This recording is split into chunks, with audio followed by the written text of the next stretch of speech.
हम परिवार के अंतर्गत उन सभी सदस्यों की चर्चा करते हैं जो हमारे निकट होते हैं, हमारे रक्त संबंधी होते हैं, अन्यथा किसी और भाव से जुड़े होते हैं। महादेवी वर्मा एक ऐसी लेखिका हैं, एक ऐसा व्यक्तित्व है जिन्होंने छोटे छोटे जीव जंतुओं, पौधों, पशु पक्षियों आदि को भी अपने परिवार की संज्ञा दी है। नमस्कार प्रिय मित्रों, आज मैं एक ऐसे ही जीव की कहानी लेकर उपस्थित हुई हूँ जिसे महादेवी वर्मा ने अपना परिवार माना है। जी हाँ, दुर्मुख खरगोश। आइए सुनते हैं। किसी को विश्वास न होगा कि बोलचाल के लड़ाकू विशेषण से लेकर शुद्ध संस्कृत की दुर्मुख, दुर्वासा जैसी संज्ञाओं तक का भार संभालने वाला एक कोमल प्राण खरगोश था। परंतु यथार्थ कभी कभी कल्पना की सीमा नाप लेता है। किसी सजातीय विजातीय जीव से मेल न रखने के कारण माली ने उसे उस खरगोश का नाम लड़ाकू रख दिया। मेरी शिष्याओं ने उसके कटखन्ने स्वभाव के कारण उसे दुर्मुख पुकारना आरंभ किया और मैंने उसकी अकारण क्रोधी प्रवृत्ति के कारण उसे दुर्वासा की संज्ञा से विभूषित किया।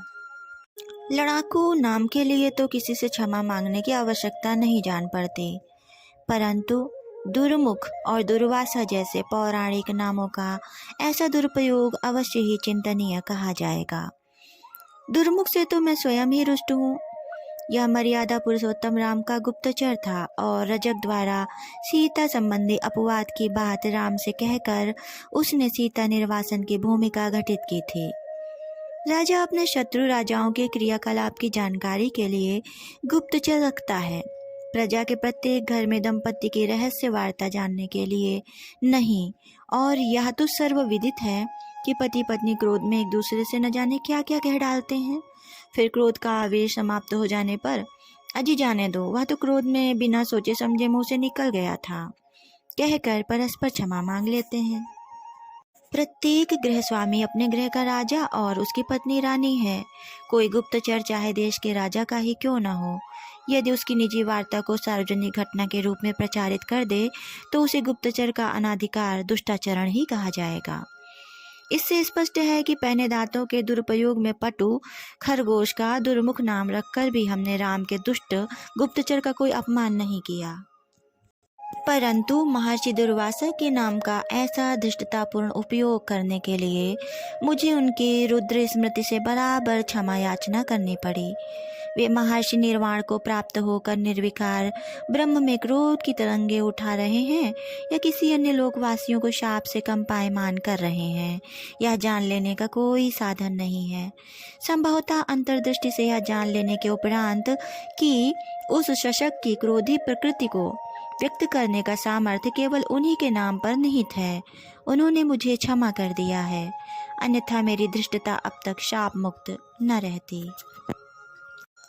उस शशक दुर्वासा की प्राप्ति एक दुर्योग ही कही जाएगी। पड़ोस के एक सज्जन दंपति ने खरगोश का एक जोड़ा पाल रखा था, जिसने उनके आंगन में मिट्टी के भीतर सुरंग जैसा अपना निवास बना लिया था। संध्या होते ही गृहिणी उस सुरंग के द्वार पर डलिया ढककर उस पर सिल रख देती थी। एक रात वह सुरंग का द्वार मूंदना भूल गई और निरंतर ताक झांक में रहने वाली मार्जारी अर्थात बिल्ली ने बिल में घुसकर दोनों खरगोशों और उनके 3 बच्चों को छत विछत कर डाला। केवल एक शशक शिशु माँ के पैरों के बीच छिपा रहने के कारण जीवित बच गया। इतने छोटे जीव को पालने की जो समस्या थी, उसका समाधान हमारे माली ने उसे मेरे घर लाकर कर दिया। खरगोश स्तनपायी जीव है, अतः बच्चे को रुई की बत्ती से दूध पिला पिलाकर बड़ा करने का यत्न किया जाने लगा। रहता वह मेरे कमरे में ही था। उसके बैठने और सोने के लिए एक मचिया पर रुईदार गद्दी बिछा दी गई थी, पर वह प्रायः मेरे तकिए के पास ही सो जाता था। ज्यों ज्यों वह बड़ा होने लगा, त्यों त्यों उसका क्रोधी स्वभाव हमारी विस्मय और चिंता का कारण बनने लगा। वस्तुतः खरगोश बहुत ही निरीह जीव है। दांत होने पर भी वह किसी को काटता नहीं, पंजे होने पर भी वह किसी को नोचता खरोचता नहीं। भय उसका स्थायी भाव है। नवपालित शशक हमारी धारणाओं के सर्वथा विपरीत था। दूध भात मिलने से देर होने पर वह पंजों से कटोरी उलट देता, देने वाले के हाथ में या हाथ पहुंच से बाहर होने पर पैर में अपने नन्हे पैने दांत चुभो देता और कमरे भर में दौड़ दौड़ कर जो कुछ उसकी पहुंच में होता उसे फेंकता उलटता हुआ घूमता।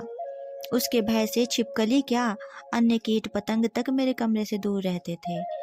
ऐसे वह अन्य खरगोशों के समान प्रिय दर्शन था, परंतु एक विशेषता के साथ। कुछ बड़े बड़े सघन कोमल और चमकीले फर के रोमों से उसका शरीर आच्छादित था।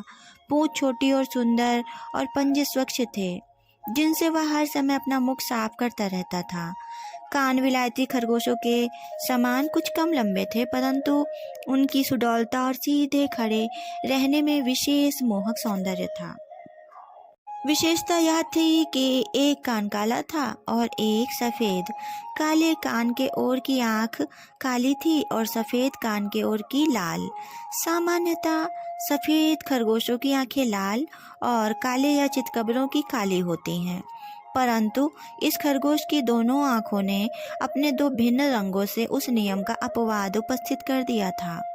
कभी कभी लगता मानो दो भिन्न खरगोशों का आधा आधा शरीर जोड़कर एक बना दिया गया हो और आंखों में एक ओर नीलम और दूसरी ओर रूबी का चमकीला मन का जड़ दिया गया हो।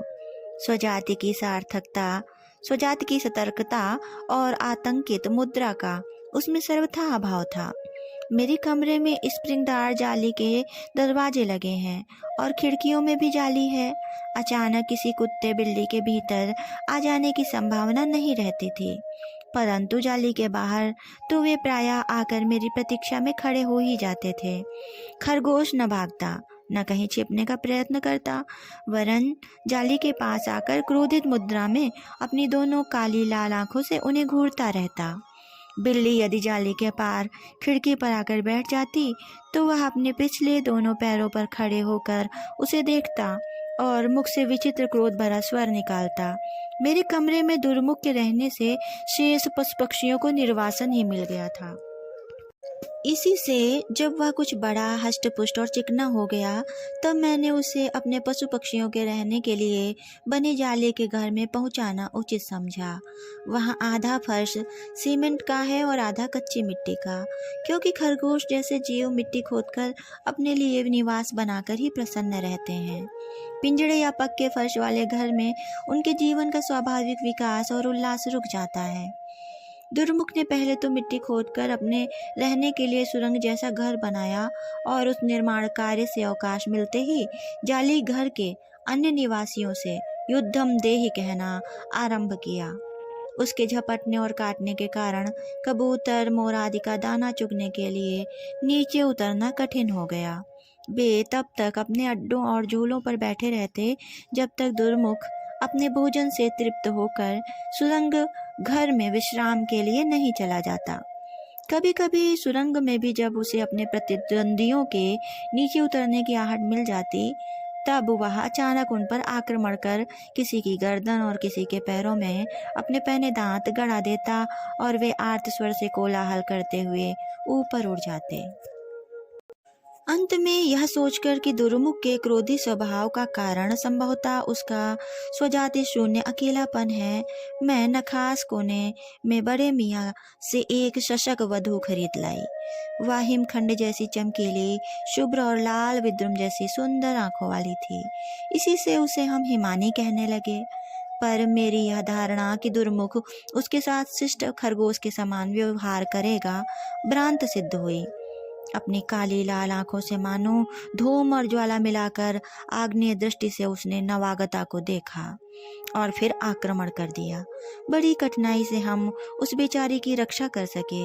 अपने बिल में तो दुर्मुख ने उसे घुसने ही नहीं दिया, और जब एक बार उसकी अनुपस्थिति का लाभ उठाकर हिमानी ने उसके सुरंग भवन में प्रवेश का साहस किया, तब सुरंग के स्वामी ने अचानक लौटकर उसके कानों से खींचते हुए बाहर ही नहीं निकाल दिया, उसके सुंदर कोमल और हिम्र शुभ्र कानों को कुतर कर लहूलुहान भी कर डाला।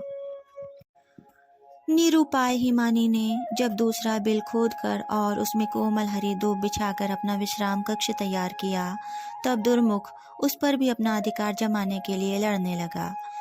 फिर शीत के कुछ मास बीत जाने पर और वासंती ग्रीष्म के लंबे दिन लौट आने पर दुर्मुख की कलह प्रियता में कुछ थोड़ा सा अंतर दिखाई पड़ा।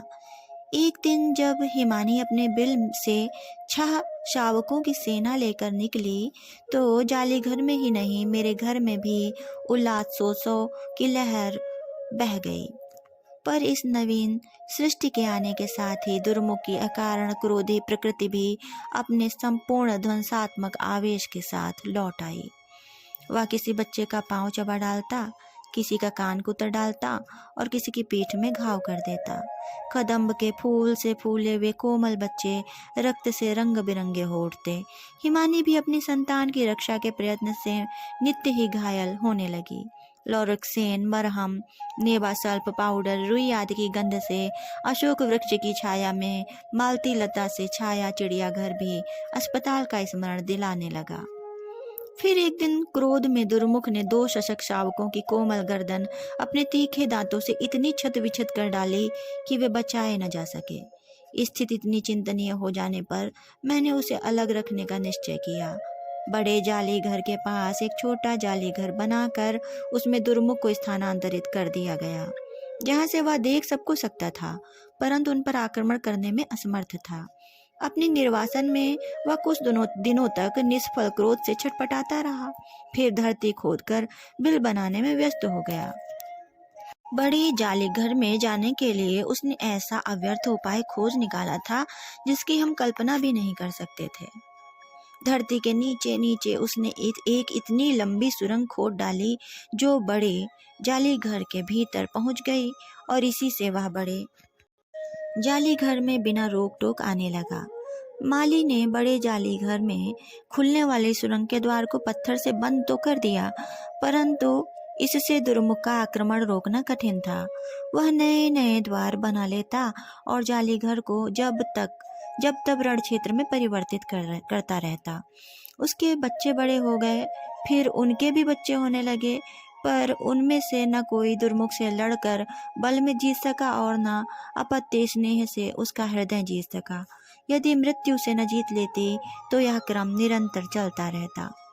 फिर एक दिन जाकर देखा कि दुर्मुख निश्चेष्ट और ठंडा पड़ा है, और एक सपोले की पूंछ की ओर का भाग उसके दांतों में दबा हुआ है। सपोले के मुख की ओर का भाग उसके पंजों के नीचे था। प्रायः खरगोश की गंध से सांप आ जाते हैं, क्योंकि वह उसके प्रिय खाद्यों में से एक है। संभवतः सांप का बच्चा गंध से जाली के भीतर घुस आया हो, क्योंकि बड़े सांप का तो उस जाली में प्रवेश कठिन था। दुर्मुख अपने स्वभाव के कारण ही उस पर झपट पड़ा होगा। वह जाली घर में बने चबूतरे पर भी चढ़ सकता था, जिस पर सांप न चढ़ पाता, और सुरंग से बड़े जाली घर में भी जा सकता था, जहां मोरी के कारण सांप न प्रवेश कर पाता। परंतु उसकी चिर लड़ाकू प्रकृति ने बचाव का कोई साधन स्वीकार नहीं किया। क्रोधी प्रकृति में भी पार्थिव रूप से मारक विष नहीं रहता। इसी से बेचारा दुर्मुख सपोले का भी दंशन विष नहीं सह सका, परंतु मृत्यु से पहले उसने शत्रु के 2 खंड करके अपना प्रतिशोध तो ले ही लिया। हमने बड़े जाली घर में उसकी समाधि बना दी है। मेरे 100 के लगभग खरगोश दुर्मुख की ही प्रजा है, और इसे कम लोग ही जानते हैं। उसकी संतति तो अपने पूर्वज का इतिहास जानने की शक्ति नहीं रखती, परंतु मेरे घर में उसकी विशेषताओं की चर्चा प्रायः हो ही जाती है। मेरे माली का आज भी निश्चित मत है कि उस खरगोश पर पहलवान जी की छाया थी, नहीं तो भला कोई खरगोश सांप से लड़कर उसके टुकड़े कर सकता है। पहलवान की समाधि कहीं पास ही है, और उनकी शक्ति की इतनी ख्याति है कि दूर दूर से ग्रामवासी मनौतियां मनाने आते हैं। पर मुझे आज भी वह छोटा मेग्नोलिया के फूल सा कोमल श्वेत सशक शावक स्मरण हो आता है। उसके जीवन के आरंभ में ही उस पर दुर्योग से मार्जारी की निष्ठुर छाया आ पड़ी थी। यदि वह अन्य शावक के समान खेलता खाता माँ की स्नेह छाया में बड़ा होता तो पता नहीं कैसा होता। नमस्कार। प्रिय मित्रों, मैं अमिता आशीष। आपको दुर्मुख खरगोश का वर्णन कैसा लगा अवश्य बताइएगा।